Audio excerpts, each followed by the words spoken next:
Bismillahirrahmanirrahim, kita mulai lagi segmen keempat. Anda masih menyaksikan debat Capres-Cawapres Pemilu 2019.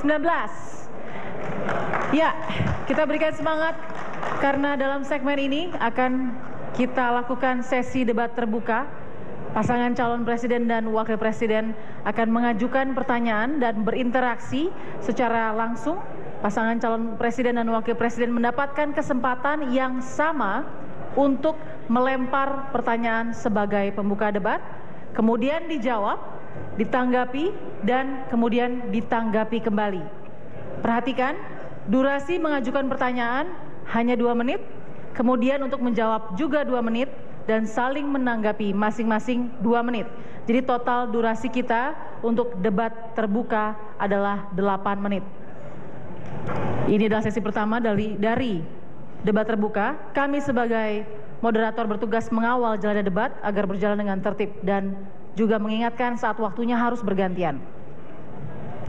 Kita minta Bapak-bapak fokus karena 4 tema debat adalah ekonomi, kesejahteraan sosial, keuangan, dan investasi, serta perdagangan dan industri. Kami persilahkan calon presiden dan wakil presiden nomor urut 01, Bapak Joko Widodo dan Pak Maruf Amin, untuk memulai bertanya pada sesi pertama debat terbuka. Waktunya 2 menit dimulai saat Anda bertanya.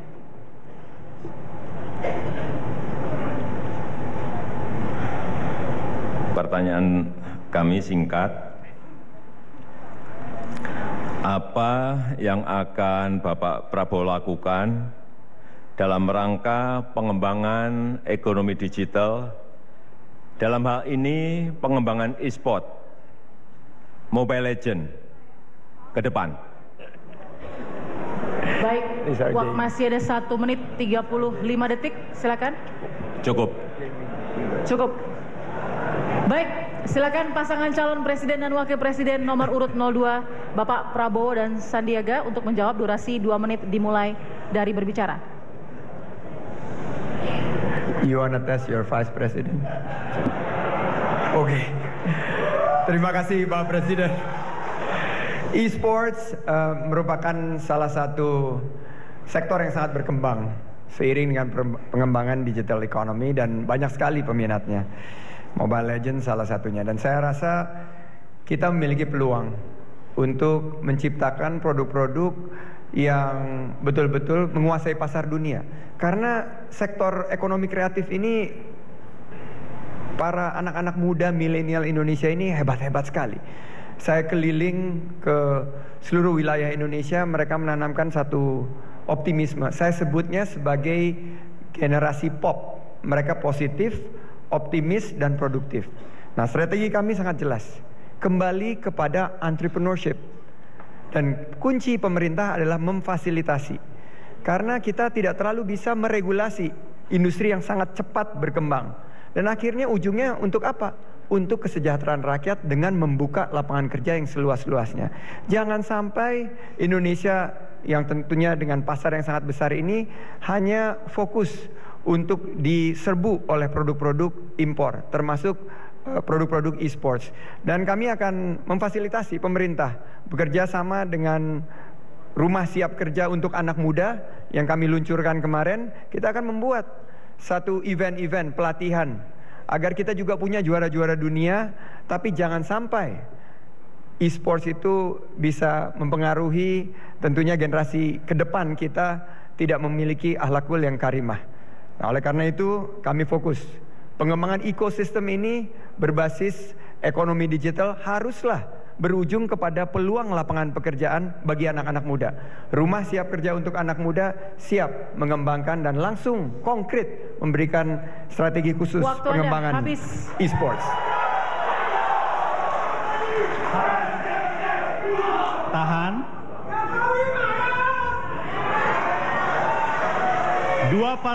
Dua pendukung harap tenang. Oke, sudah dijawab. Silakan pasangan calon presiden dan wakil presiden nomor urut 01 menanggapi. Waktunya 2 menit. Kita sebagai pemerintah memang harus cepat tanggap dan respon cepat terhadap perubahan-perubahan global yang saat ini terjadi. Barang-barang baru masuk begitu cepatnya setiap hari. ada artificial intelligence, Internet of Things, big data, virtual reality, kalau di bidang keuangan Bitcoin, cryptocurrency, ini pun juga sama. Ini ada sebuah profesi yang sekarang ini anak-anak muda senang menjadi gamer, menjadi gamers. Oleh sebab itu pemerintah membangun infrastruktur digital, baik broadband dengan kecepatan tinggi, palaparing, 4G, sehingga anak-anak muda kita memiliki infrastruktur dalam mengembangkan profesinya sebagai gamers. Yang kedua, membangun ekosistem yang nyaman bagi mereka berusaha membuat game. Dan ini saya kira sebuah peluang yang besar bagi industri game di Indonesia. Kita melihat juga bahwa nilai ekonomi di bidang ini bertumbuh sangat pesat. Catatan yang saya terima di 2017, perputarannya sudah mencapai 11-12 triliun dengan pertumbuhan per tahun 25-30%. Oleh sebab itu jangan sampai kita terlewat merespon setiap perubahan-perubahan yang ada. Kemudian juga kita melihat anggaran-anggaran iklan sekarang bergeser ke sana. Bergeser ke sana dalam jumlah yang sangat besar. Ini juga harus dilihat dan diwaspadai. Sehingga kita merespon dengan regulasi-regulasi yang benar. Kemudian juga menjadi pemain e-sport yang profesional itu butuh sebuah fisik yang baik. Butuh latihan-latihan yang detail. Sehingga betul-betul nanti menjadi profesional dunia. Bapak. Baik. Harap tenang. Ditahan dulu, harap tenang. Berikutnya pasangan calon presiden dan wakil presiden nomor urut 02 untuk menanggapi kembali. Waktunya sama 2 menit akan dimulai saat Anda menanggapi. Saya memfokuskan nanti kebijakan-kebijakan saya dalam hal-hal yang mendasar yang menjawab kebutuhan pangan rakyat Indonesia. Tingkatkan produksi pertanian, tingkatkan penghasilan bagi petani, lindungi penghidupan dan penghasilan nelayan, tingkatkan kualitas hidup buruh, guru honorer. Itu yang saya akan fokus. Digital itu bagus, tapi rakyat kita butuh swasembada pangan, pangan dalam harga terjangkau. Kita harus turunkan harga. Rakyat kita sedang susah. Kita harus jaga kekayaan Indonesia. Itu yang akan saya fokus. Ya, saya teringat cerita dari Saudara Rahman. Ini anak muda milenial. Saya bertemu di Sidrap, Sulawesi Selatan. Beliau menggunakan teknologi di industri pertanian.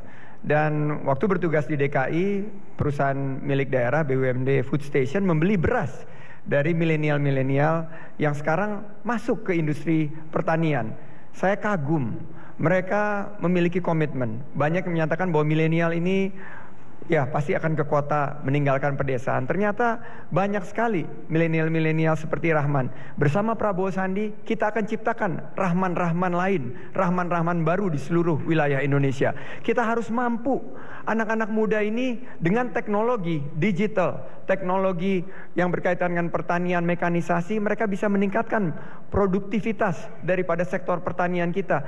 Jangan terus kita akhirnya harus dibulan-bulani dengan harga bahan pokok yang mahal.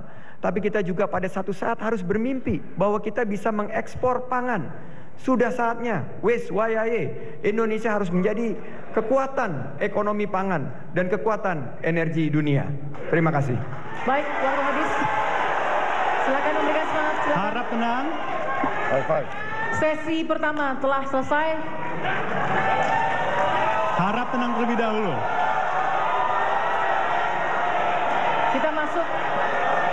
Para pendukung harap tenang dulu. Para pendukung harap tenang terlebih dahulu karena kita akan mengikuti sesi selanjutnya. Harap tenang dulu. Sesi kedua masih ada. Kita akan memulai debat terbuka sesi kedua. Selanjutnya dalam sesi ini giliran Bapak Prabowo Subianto dan juga Sandiaga Uno sebagai nomor urut 2 untuk memberikan pertanyaan.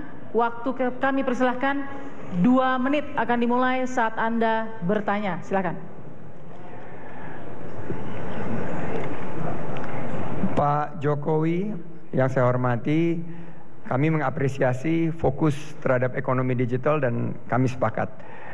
Namun pendekatan penyelesaian masalah berkaitan dengan pelayanan masyarakat untuk sembako murah, untuk prakerja dan lain sebagainya itu sangat tidak menggunakan kekuatan teknologi digital. Kami menawarkan satu kartu super sakti yang ada di dompet masing-masing, yaitu eKTP, yang bisa menyelesaikan 3 permasalahan tersebut sekaligus. Dan ini sudah dicoba kemarin pada acara Young Entrepreneur Summit oleh ilmuwan-ilmuwan ITB. Alhamdulillah berjalan dengan baik. Tapi pertanyaannya bukan itu, Pak. Pertanyaannya adalah, ini dalam satu berita bahwa neraca dagang Republik Indonesia masih tekor. Bapak menyatakan bodoh banget kita. Dan tentunya ini menjadi suatu hal yang membuat kami terenyuh, bahwa sekarang kita defisit neraca perdagangan minus 8 miliar dolar. Dengan RRC kita minus 18 miliar dolar. Kita bangga dengan perkembangan e-commerce, dengan perkembangan teknologi digital dan unicorn yang Bapak sebut. Tapi kita dibanjiri produk-produk dari luar negeri. Saya juga terenyuh bahwa impor migas yang menjadi bagian terbesar ini sebetulnya bisa diselesaikan dengan pendekatan yang lain. Oleh karena itu, pertanyaan saya, strategi Bapak seperti apa untuk membalikkan neraca perdagangan kita sehingga kita bisa jaya seperti pemerintah-pemerintah sebelumnya yang bisa menjadi pengekspor, bukan hanya pengimpor, dan membuka pintu selebar-lebarnya untuk apa-apa harus impor. Terima kasih. Baik, waktu habis. Bersiap. Ditahan dulu. Bersiap kepada Bapak Joko Widodo dan juga Pak Maruf Amin untuk menjawab. Durasi 2 menit dimulai saat Bapak berbicara. Saya kira data terbaru yang harus saya sampaikan kepada Bapak, tahun 2018 memang neraca kita defisit kurang lebih 8 miliar US dollar. Tetapi pada kuartal pertama tahun ini, coba dilihat, defisit kita turun 0,67 miliar dolar. Artinya usaha kita mati-matian untuk menekan defisit neraca perdagangan ini bukan main-main. Apa yang ingin kita lakukan ke depan? Substitusi barang-barang impor itu harus dikerjakan di Indonesia. Petrochemical, ini harus industrinya harus ada di Indonesia karena terbesar impor kita ada di situ. Kemudian minyak dan gas. Kita telah mulai membangun refinery. Dan dengan pembangunan ini ke depan saya yakin bahwa defisit ini akan bisa kita hilangkan. Memang kuncinya adalah membangun industri di dalam negeri. Oleh sebab itu, ke depan, tadi sudah saya sampaikan bahwa industrialisasi, hilirisasi ini menjadi kunci. Dan itu harus kita paksa dengan kebijakan. Kita juga sudah melakukan pembatasan, yaitu setiap ekspor produk-produk yang berkaitan dengan sumber daya alam itu harus pakai LC. Ini untuk membatasi agar tidak terjadi transfer pricing antara kita dengan pembeli-pembeli yang ada di luar. Dan kita harapkan dengan cara-cara ini, tapi ini memang memerlukan waktu. Percayalah, tidak mungkin balik tangan langsung selesai. Bapak. Baik. Harap tenang dulu. Silakan pasangan calon presiden dan wakil presiden nomor urut 02 untuk menanggapi, waktunya 2 menit. Ya, tentunya kami melihat bahwa ujungnya itu apa yang dirasakan masyarakat. Dengan defisit perdagangan yang terus kita hadapi sekarang, tentunya yang Februari datanya kami miliki, defisitnya turun karena juga impornya turun. Dan impor turun yang apa? Adalah bahan-bahan yang diperlukan untuk proses produksi kita. Ini justru malah mengkhawatirkan kita. Tapi kita kembali ke poin utama, bahwa kalau kita mengalami defisit neraca perdagangan dan kita buka pintu impor sebesar-besarnya, mestinya harga-harga bahan pokok kita itu terjangkau, murah. Mestinya harga energi yang dikeluhkan sekarang oleh ibu-ibu di seluruh wilayah Indonesia, bahwa saya selalu tanya, harga listrik turun atau naik? Naik. Bagaimana dengan harga-harga bahan pokok? Turun atau naik? Naik. Belanja murah atau mahal? Mahal. Nah, ini tidak terselesaikan dengan kebijakan perdagangan kita. Saya bersama Pak Prabowo memiliki strategi yang kita sebut sebagai big push strategi dorongan besar. Kita kembangkan bagaimana swasembada pangan. Swasembada pangan ini kita dorong proses-proses produksi kita, pupuk dilancarkan, para petani bisa mendapatkan bibit, bisa mendapatkan obat-obatan yang murah, dan stop impor saat panen. Untuk energi, kita harus bangun biofuel. Kita punya 10 juta hektar lahan rusak, lahan terlantar kita bangun. Sehingga apa yang terjadi, Ibu Mia di Tegal mengeluh bahwa biaya tagihan listriknya tadinya 300-400 ribu, sekarang sudah di atas 1 juta. Ini yang harus kita selesaikan. Bersama Prabowo Sandi kita akan turunkan harga listrik, kita akan pastikan harga-harga sembako murah tanpa usaha menerbitkan kartu-kartu baru. Waktu habis, terima kasih. Berikutnya. Oke, para pendukung harap tenang terlebih dahulu. Para pendukung harap tenang terlebih dahulu. Baik, berikutnya pasangan calon presiden dan wakil presiden nomor urut 01 untuk menanggapi kembali. Waktunya 2 menit dimulai saat menanggapi. Silakan Bapak. Saya kira seperti tadi disampaikan Bapak bahwa ingin menggunakan biofuel itu sudah kita lakukan dan sudah kita mulai dengan yang namanya B20 yang sebentar lagi akan kita naikkan lagi menjadi B50, yang akan sebentar lagi nanti juga akan kita naikkan lagi menjadi B100, sehingga impor minyak kita menjadi berkurang. Cara-cara ini sudah kita mulai, kita lakukan, tetapi sekali lagi ini ekonomi makro, bukan ekonomi mikro yang sekali bangun langsung bisa jadi. Nggak bisa juga seperti Bapak tadi sampaikan. Ini ibu ini mengelola ekonomi makro. Agregat produksi itu bukan hanya orang per orang seperti itu jadikan patokan, nggak bisa. Tidak bisa.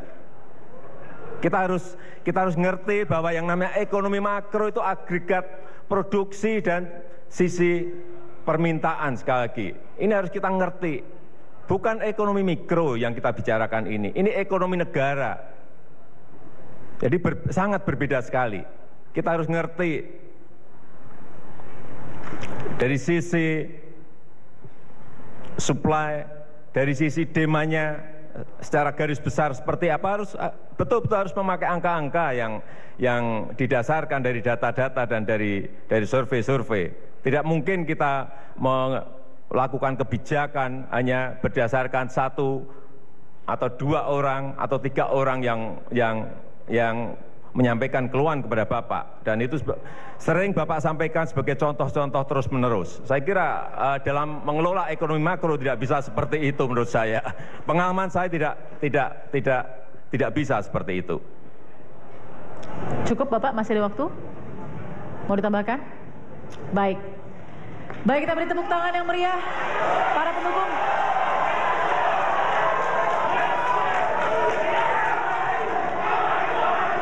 Cukup.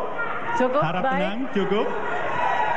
Para pendukung, cukup. Sudah kita saksikan bersama debat terbuka antar pasangan calon presiden dan wakil presiden. Dan segmen berikutnya debat terbuka sesi ketiga dan sesi keempat akan dipandu oleh rekan saya Tommy Restanto. Jadi tetaplah bersama debat kelima Capres Cawapres Pemilu 2019.